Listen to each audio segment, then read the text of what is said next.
Question करवा दो क्या? कंटिन्यू। अरे यार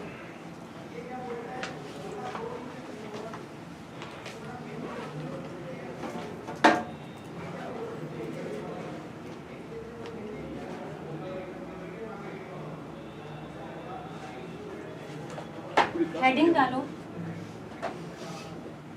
डिस्ट्रीब्यूटिव प्रोनाउन। कल हमने स्टार्ट कर दिया था थर्ड नंबर पर डिस्ट्रीब्यूटिव प्रोनाउन। कल हमने स्टार्ट कर दिया था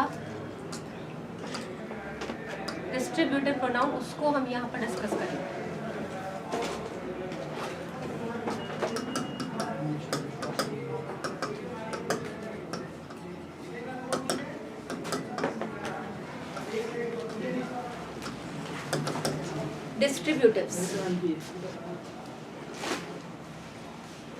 डिस्ट्रीब्यूटिव जैसा कि इसके नाम से पता चलता है कि हम कुछ ऐसे वर्ड्स को यूज करेंगे जो कि डिस्ट्रीब्यूट करने का काम करते हैं, कुछ ऐसे वर्ड्स जो कि बांटने का काम करेंगे। जैसे वर्ड लेते हैं हम यहाँ पर each.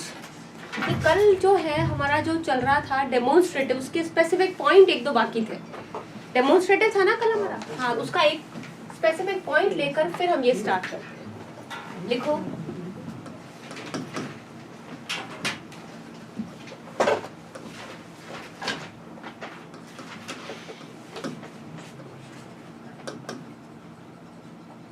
This mango is fresh और this is a fresh mango. क्या फर्क है दोनों में? दिस मैंगो इज फ्रेश और this is a fresh mango, क्या फर्क है? डेमोन्स्ट्रेट तो दोनों कर रहे हैं, पर फर्क क्या है? इस दिस के पीछे क्या है? नाउन है। इस दिस के पीछे नाउन है और इस दिस के पीछे नाउन नहीं है। इसका मतलब कि आ जाते हैं डेफिनेशन पर। जो नाउन को क्वालिफाई करे दैट इज कॉल्ड एडजेक्टिव। जो नाउन की विशेषता बताता है, नाउन को क्वालिफाई करता है, वो एडजेक्टिव होता है, ठीक है। और जो अपने बाद नाउन नहीं लेता और नाउन को रिप्लेस करता है दैट इज प्रोनाउन। यानी अगर एग्जाम में आपके जब पार्ट्स ऑफ स्पीच आते हैं, एग्जाम में जो आपके पार्ट्स ऑफ स्पीच आते हैं, तो उसमें आपको पहचानना पड़ेगा कि कौन सा डिस्ट्रीब्यूटिव प्रोनाउन है और कौन सा डिस्ट्रीब्यूटिव एडजेक्टिव है। तो अभी दिस मैंगो में ये दिस क्या है? दिस मैंगो में ये दिस क्या है? Demonstrative adjective. क्या है ये? पॉइंट आउट तो कर रहा है ना, दिस करके पॉइंट आउट तो कर रहा है, पर अपने पीछे नाउन ले रहा है। इसका मतलब नाउन को क्वालिफाई करने वाला ये क्या है? डेमोन्स्ट्रेटिव एडजेक्टिव है। यानी जब आप एडजेक्टिव्स की काइंड्स पढ़ेंगे तो उसमें आपको ये एक काइंड मिलेगा डेमोन्स्ट्रेटिव एडजेक्टिव का। क्लियर? फिर आ जाते हैं this is a fresh mango में। दिस वर्ड क्या है?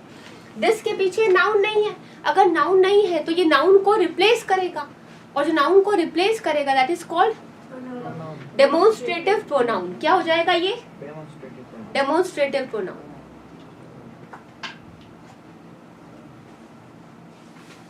क्लियर? नाउ इसका ही सेकंड नंबर पॉइंट,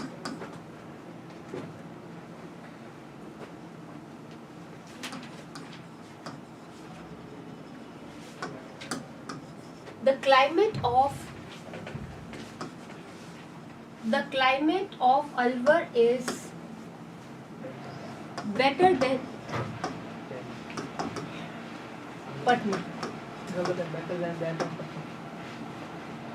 अभी यहाँ पर देखना, यहाँ पर आ रहा है क्लाइमेट ऑफ अलवर, यानी कि ऑफ का पोजीशन दिया है, ठीक है।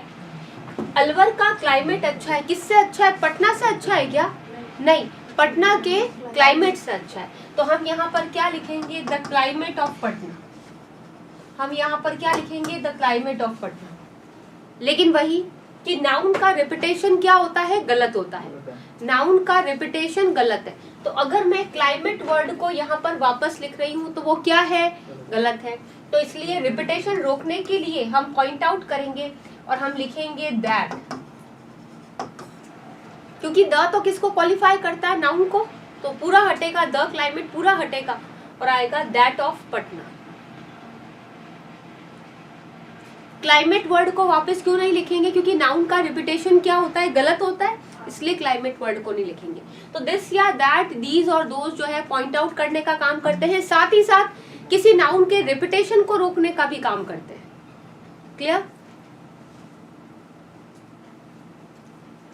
जैसे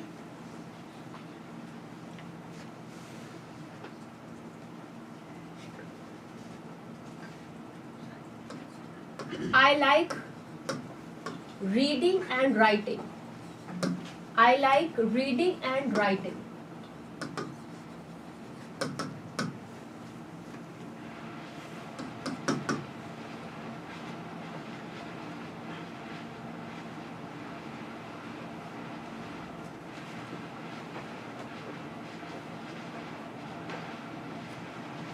अब अगर मैं राइटिंग के लिए कोई स्टेटमेंट अगर लिखूं, अगर मैं राइटिंग के लिए कोई स्टेटमेंट लिखूं तो उसको दिस से बोलूंगी, और अगर रीडिंग के लिए कोई स्टेटमेंट लिखूं तो वो दैट से बोलूंगी। क्यों?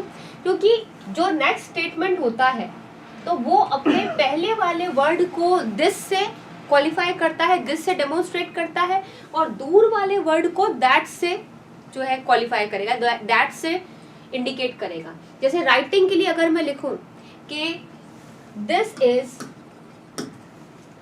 इज अ लॉन्ग एक्टिविटी, तो this is a long activity. अब यहां पर क्या किया मैंने, यहाँ पर दिस किसके लिए आया है? राइटिंग के लिए आया है कि रीडिंग के लिए आया है? राइटिंग के लिए। यानी कि अगर कोई दो यहाँ पर नाउन्स जुड़ रहे हैं और अगर हम, हाँ दोनों के लिए आया है? नहीं, रीडिंग एंड दिस हमेशा सिंगुलर के लिए होता है। राइटिंग आगे आर्टिकल किसके लिए? राइटिंग का आर्टिकल होता तो बात। वही तो, दोनों क्या क्या आया हुआ है? दिस तो दोनों के लिए बताया हुआ अभी। नहीं नहीं नहीं, this is a long activity but that is short. तो अब दैट इज शॉर्ट में दैट किसके लिए आएगा? बट दैट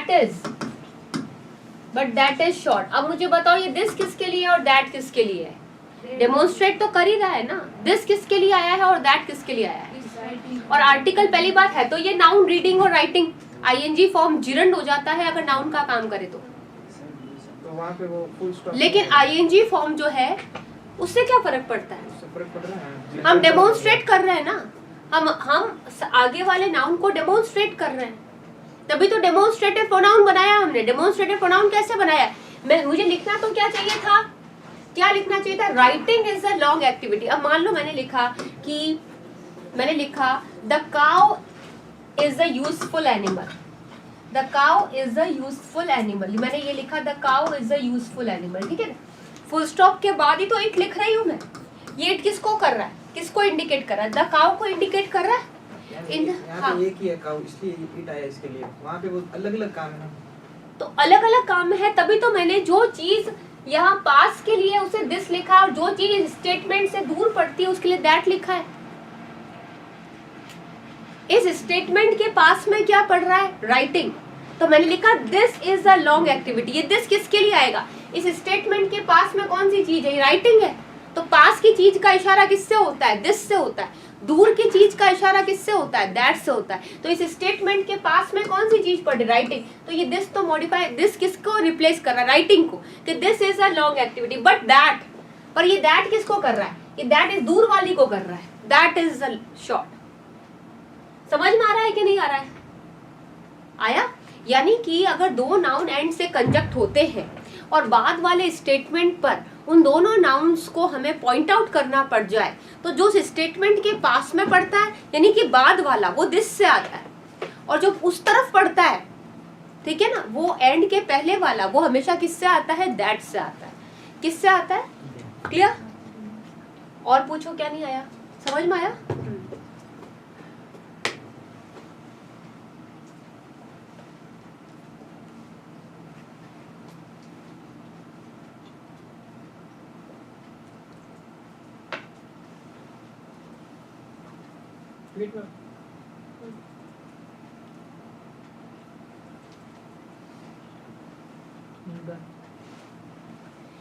डेमोन्स्ट्रेटिव प्रोनाउन के स्पेसिफिक पॉइंट्स लिखने के बाद हम नेक्स्ट लिखेंगे डिस्ट्रीब्यूटिव प्रोनाउन। देखिए 4th नंबर पर डिस्ट्रीब्यूटिव प्रोनाउन।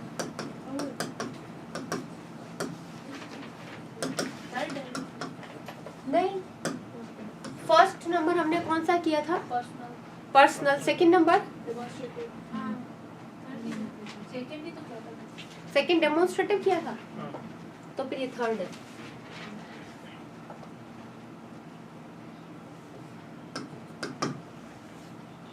डिस्ट्रीब्यूटिव।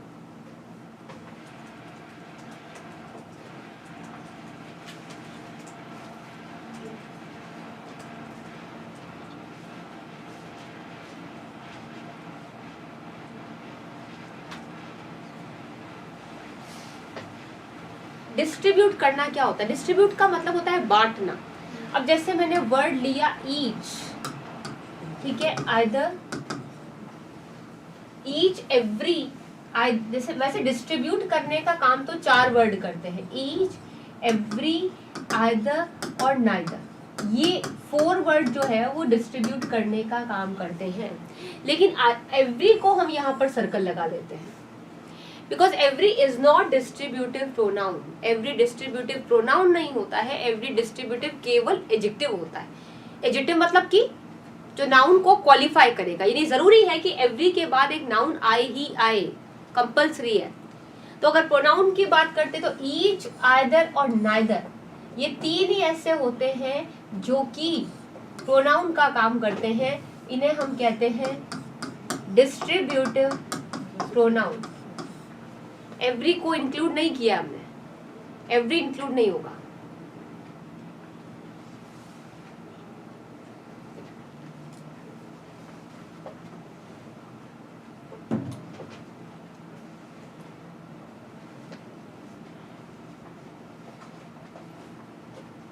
देख लिया?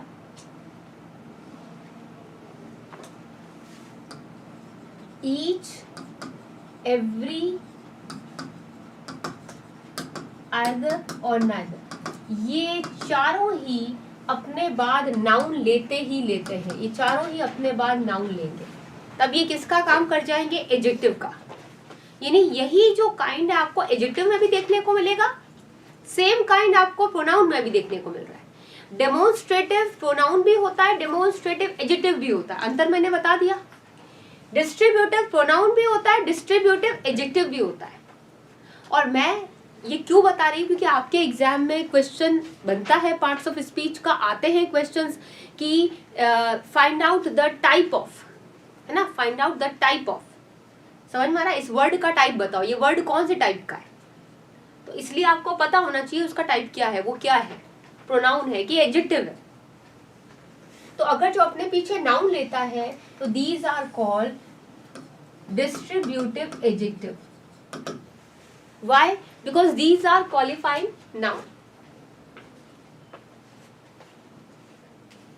Now next point that we have to check for error is its verb. इसकी verb को लेकर के हमें बहुत particular रहना है, क्योंकि जब भी किसी सब्जेक्ट में each, every, either, neither जुड़ता है, वो verb हमेशा singular होती है, हमेशा हमेशा singular। चाहे आप each boy and every girl, and से भी जोड़ लें, each boy and every girl, each teacher and each student, every teacher and each student, कुछ भी कंजक्ट कर लें आप, लेकिन वो कभी प्लूरल नहीं होता।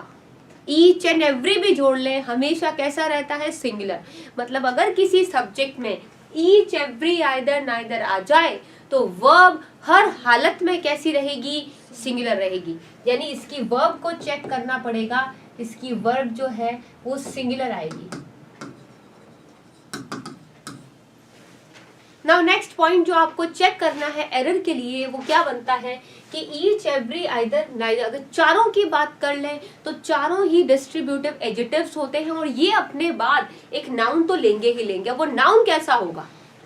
That's an error point. वो नाउन कैसा होगा? वो नाउन हमेशा कैसा होना चाहिए? सिंगुलर। क्यों? क्योंकि ईच का मतलब क्या होता है? डिस्ट्रीब्यूट मतलब प्रत्येक। प्रत्येक मतलब क्या होता है? ये भी, ये भी, ये भी, ये भी, ये भी। वर्ड एक ही है पर जा सबके पास रहा है, that's why it is called distributive. Distribute हो रहा है ये, है ना। एवरी का मतलब क्या है? हर एक, मतलब वो सब है। लेकिन आपने देखा इसमें एक वर्ड जुड़ रहा है, एक, है ना, प्रत्येक, हर एक। आइदर मतलब दो में से कोई एक, 1 out of 2। इसका मतलब कि 1 तो है नाइदर का मतलब क्या, none, none out of two, एक भी नहीं। यानी चारों ही के मीनिंग में हमने देखा कि इसके मतलब में हमें क्या मिलता है, वन। और वन हमेशा क्या होता है, काउंटेबल। वन सिंगुलर भी होता है और वन काउंटेबल भी होता है। आप ईच वाटर बोल सकते हो क्या, आप आइदर वाटर बोल सकते हो क्या, नहीं बोल सकते, क्योंकि ये वन की बात है। यानी दो चीजें कंफर्म रहती है इस पे कि ये तो एक तो पहली बात सिंगुलर होता है और दूसरी बात काउंटेबल होता है। ये कभी अनकाउंटेबल नाउन को क्वालिफाई नहीं करेगा। अब क्योंकि ये वन होता है इसलिए इसके बाद नाउन भी कैसा आना चाहिए, सिंगुलर ही आना चाहिए ऑब्वियसली। तो इसका नाउन चेक करेंगे हम, हमेशा ही सिंगुलर नाउन आना चाहिए, singular noun, singular verb. Now वो भी काउंटेबल होगा नाउन, बिल्कुल, not uncountable, that's I am telling. Okay, now next point that we have to check is its position. इसका पोजीशन कैसा रहता है, ईच एवरी आइदर नाइदर का जो पोजीशन है, समझ में आ रहा, अधिकार है, वो किससे जाता है, मैस्कुलिन फॉर्म से जाता है हमेशा, जब तक कि जेंडर स्पेसिफिक ना हो जाए। अगर ईच बॉय की बात कर रहे हैं तो पोजीशन जाएगा हिज। ईच स्टूडेंट, अब वो तो मेल भी होता है फीमेल भी है, तब भी वो हिज जाएगा। ईच टीचर, मेल भी है फीमेल भी है, तब भी हिज जाएगा। यानी कॉमन जेंडर के लिए और मैस्कुलिन जेंडर के लिए पोजीशन क्या रहता है, हिज रहता है। पर स्पेसिफिकली अगर मैंने ईच गर्ल कह दिया तो आप यहाँ पोजीशन हर पे ले जाओगे, लेकिन पोजीशन भी कैसा रहता है, सिंगुलर रहता है, नॉट प्लूरल। क्योंकि वर्ब कैसी है, सिंगुलर, तो पोजीशन भी कैसा, सिंगुलर। क्लियर। इसका एक और फॉर्मूला जो हमारे को ध्यान रखना होता है वो ईच, लेकिन इसमें एवरी नहीं आएगा। और जब एवरी नहीं आएगा तो ये किसका काम करेंगे, प्रोनाउन का। ठीक है, प्रोनाउन क्या होता है, अकेला आता है। अकेला आता है मतलब अपने पीछे क्या नहीं लेगा, नाउन नहीं लेगा, डायरेक्ट नाउन नहीं लेगा, डायरेक्ट नाउन नहीं लेगा। ठीक है, तो मैं ईच बॉय नहीं बोलूंगी, ऑफ लगा दूंगी, ईच ऑफ द बॉयज। इसका क्या मतलब है, ईच ऑफ द बॉयज का क्या मतलब है, लड़कों में से। ऑफ क्या करेगा, सिलेक्शन, चुनाव, कि लड़कों में से प्रत्येक, लड़कों में से प्रत्येक, ये सिलेक्शन करता है। अब मुझे बताओ, सिलेक्शन एक में से होता है कि बहुतों में से होता है, बहुतों में से होता है। यानी ये बात भी तय रही कि ऑफ के बाद जब नाउन आएगा तो वो हमेशा कैसा होगा, प्लूरल होगा। यानी ऑफ के बाद नाउन या प्रोनाउन जो होगा वो हमेशा ही प्लूरल होगा, नाउन या प्रोनाउन जो होगा वो प्लूरल आएगा। और वहां पर द का आना भी तय है, वहां पर द भी लगेगा ही लगेगा, द, क्योंकि हम सिलेक्शन कर रहे हैं तो किसी बॉयज में से नहीं कर रहे हैं, कोई डेफिनेट लड़के हैं उसमें से सिलेक्शन कर रहे हैं, है ना, कुछ निश्चित लड़के हैं वो जिसमें से कह रहे हैं। तो हम कह रहे हैं ईच ऑफ द बॉयज का मतलब उन लड़कों में से प्रत्येक। Got the point. तो अब यहाँ पर क्या आएगा कि ईच आइदर नाइदर के बाद ऑफ आ जाए तो नाउन प्लूरल बनता है या प्रोनाउन। तो क्या एवरी ऑफ हो सकता है क्या, तो क्या एवरी ऑफ हो सकता है क्या, क्या एवरी ऑफ हो सकता है क्या, नहीं हो सकता। एग्जाम में एरर आई हुई है, एग्जाम में एरर आई हुई है, ध्यान रखना। एवरी ऑफ नहीं हो सकता क्योंकि एवरी प्योरली डिस्ट्रीब्यूटिव एडजेक्टिव होता है, अपने बाद नाउन लेता ही लेता है। अगर आप एवरी को ऑफ करते हो मतलब एवरी को आप विदाउट नाउन प्रेजेंट करते हो, जो कि गलत है ना। एवरी प्रोनाउन नहीं होता है, एवरी हमेशा एडजेक्टिव अपने बाद नाउन लेगा। क्लियर। देन आफ्टर इसकी वर्ब। अभी ये मत समझ लेना कि भाई हमारा नाउन तो प्लूरल हो गया है तो क्या इसकी वर्ब भी प्लूरल हो जाएगी, नहीं, no. Each every either neither, again उसी पॉइंट पे आ जाओ। अगर किसी सब्जेक्ट में जुड़े, चाहे वो डायरेक्ट जुड़े चाहे वो ऑफ से जुड़े, वर्ब तो हमेशा ही कैसी लगनी है, सिंगुलर। वर्ब तो हमेशा कैसी लगनी है, सिंगुलर। अगेन आपको जो एग्जाम में एरर पॉइंट चेक करना पड़ेगा वो इसकी वर्ब का चेक करना पड़ेगा, सिंगुलर वर्ब आनी है, चाहे ऑफ से आए चाहे विदाउट ऑफ, डायरेक्ट आए। नेक्स्ट पॉइंट आपको चेक करना है इसका पोजीशन, जो कि हिज ही रहेगा। क्लियर, क्योंकि वर्ब सिंगुलर है तो पोजीशन भी सिंगुलर ही रहेगा, इसलिए इसका पोजीशन आपको हिज ही मिलेगा, प्लूरल नहीं मिलेगा। और आता है तो एरर है। तो ये सारे पॉइंट्स जो एरर के बनते हैं वो मैंने आपको बताए हैं। ठीक है, लिखो।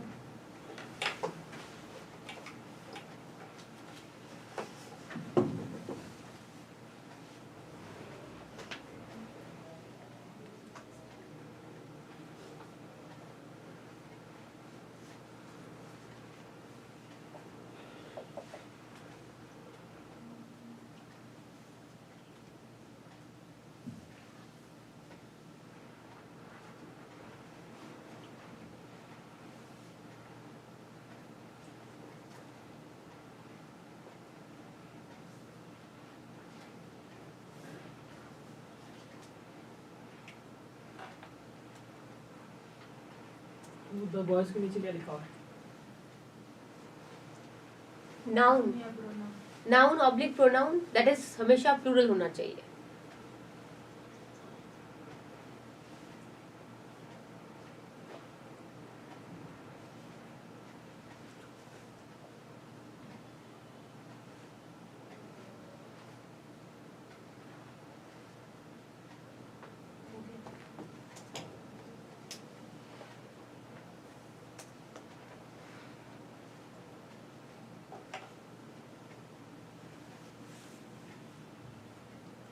नेक्स्ट लिखो 4th नंबर पे पजेसिव।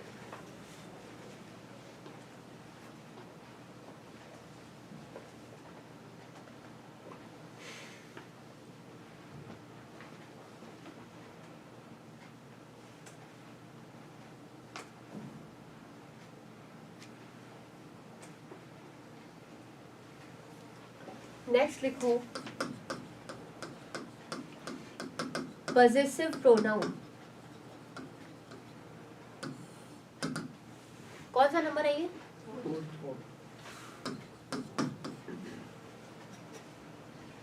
पोजीशन 2 टाइप से आता है, हमने चार्ट में भी पढ़ा था। पोजीशन जो होता है वो प्रोनाउन भी होता है और एडजेक्टिव भी होता है। पोजीशन जो होता है वो एडजेक्टिव भी होता है और प्रोनाउन भी होता है। अगेन एडजेक्टिव, अगर माय आया है, फर्स्ट पर्सन आई का माय हो जाएगा, तो माय हमेशा अपने बाद नाउन लेगा, तो माय प्लस नाउन। कुछ एग्जाम्पल लिखेंगे हम, इसलिए यहाँ पर ये टेबल लिख लो। माय हाउस, हाँ माय हाउस, लेकिन मिला करके क्या बनेगा? माइन, यानी हाउस का रिपीटेशन नहीं हो, बस ये है। आर प्लस नाउन, यानी नाउन को अपने अंदर इंक्लूड भी कर ले, नाउन को खा जाए और फिर पोजीशन दिखाए, that is called possessive pronoun. Pronoun क्या? जो नाउन को रिप्लेस करे। अभी नाउन नहीं आएगा यहाँ पर, नाउन को बिल्कुल खा के, बिल्कुल खत्म कर दे, आर्स, उसको बिल्कुल खत्म कर देगा ये, तब आएगा ये। और एग्जाम में आ चुका है।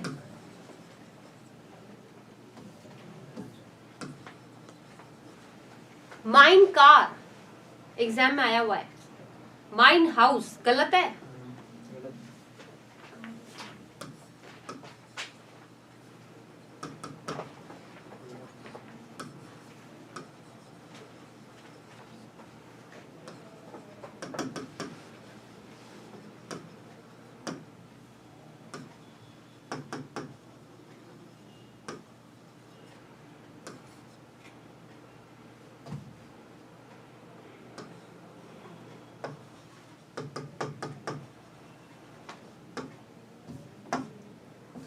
इट्स कभी अकेला नहीं आता, टेबल में समझाया भी था मैंने। हाँ, इट्स के साथ हमेशा नाउन आना चाहिए। और इट्स कौन सा वाला है? ये नॉर्मल वाला, अपोस्ट्रोफी वाला नहीं। अपोस्ट्रोफी वाला तो इट इज होता है, ये ध्यान रखना, ये एरर आती है एग्जाम में। देन देयर प्लस नाउन क्या बनता है? देयर्स।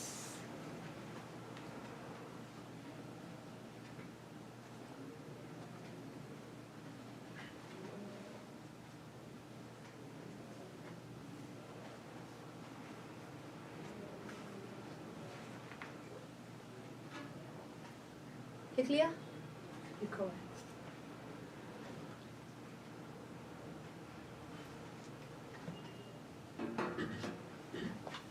एग्जाम्पल, जैसे हमने कहा दिस इज हिज बुक, ये हिज क्या है और ये हिज क्या है? पहला वाला एडजेक्टिव है, दूसरा वाला ये वाला तो एडजेक्टिव है, क्योंकि ये बुक को क्वालिफाई कर रहा है। हिज बुक पोजेशन है, जो नाउन को क्वालिफाई करे, पहली बात तो वो एडजेक्टिव है। दूसरी बात ये पोजेशन दिखा रहा है, तो क्या बना? Possessive adjective. तो दिस इज हिज बुक। इस एग्जाम्पल को लिखो।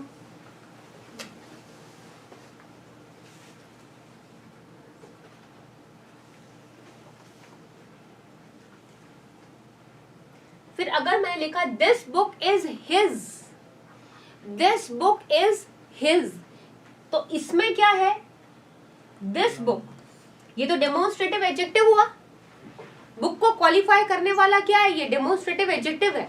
अभी हिज क्या है? अकेला है। देखो कंप्लीट सेंटेंस तो ये कैसे बनता, मैं इसको ऐसे लिखती, this book is his book. Complete तो ये है ना कि ये बुक जो है ये उसकी बुक है, लेकिन इस सेंटेंस में क्या गलत है, नाउन दो बार नहीं, बुक का रिपीटेशन गलत है, ये एरर है सीधी सीधी कि बुक का रिपीटेशन गलत है, एरर है। आप ये नहीं कह सकते इसमें गलत क्या है, लिख दिया तो क्या हो गया, नहीं, इंग्लिश लैंग्वेज इसे एक्सेप्ट नहीं करती, ये गलत है। तो हिज और दिस इज इट्स, क्या ऐसा होता है क्या, नहीं, इट्स कभी अकेला नहीं आता, हमेशा इसके पीछे नाउन आएगा। तो ये इट्स टेल करके आएगा, एग्जाम्पल्स लिख लो और आगे इसको इनकरेक्ट क्रॉस लगा दो, इसको राइट लगा दो।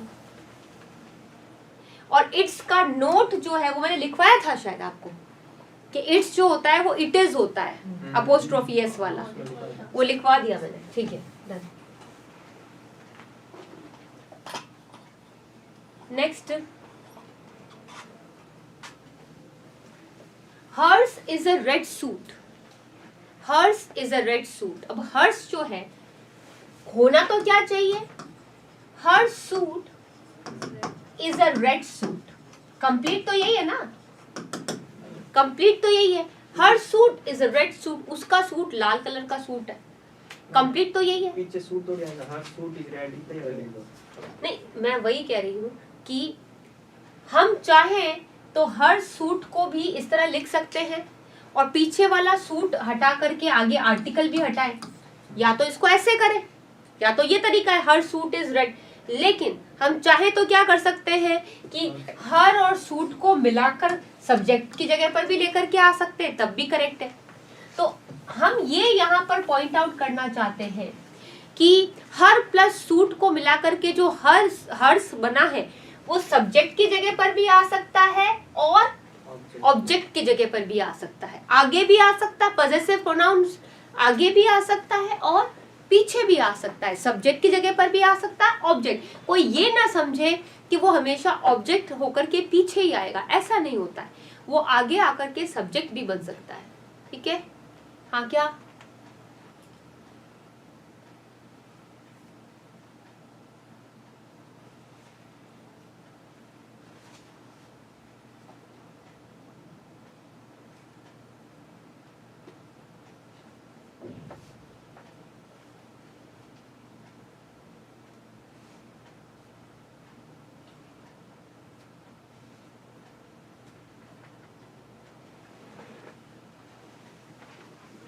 तो her suit is a red suit में हर सूट को मिला के हर्स करेंगे। Mine is a new shirt, इसमें माइन क्या जाएगा, my shirt, my shirt is a new shirt, my shirt is a new shirt.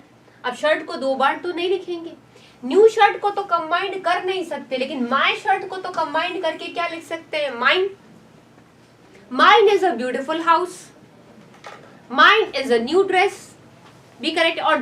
और यूं भी लिख सकते हैं कि इसको अगर हम चाहे तो यूं भी लिख सकते हैं, my dress is new, my dress is new, ऐसे भी कर सकते हैं, okay.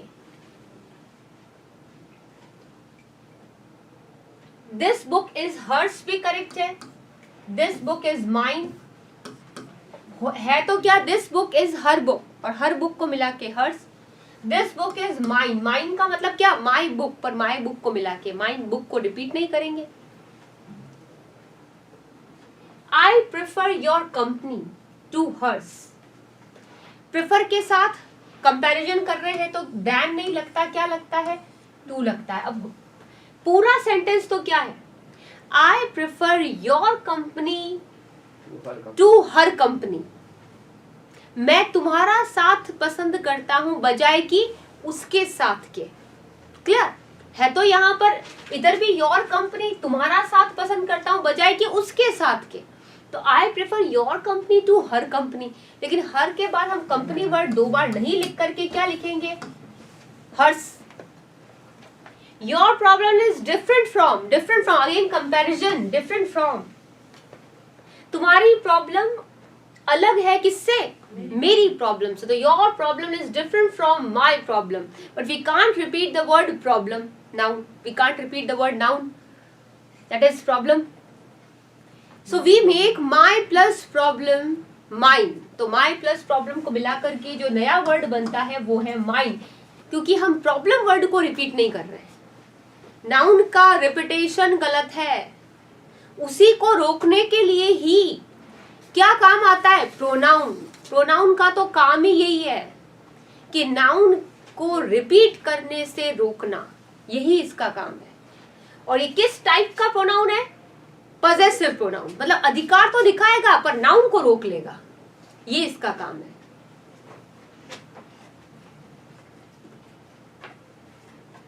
Okay, thank you all. जय हिंद.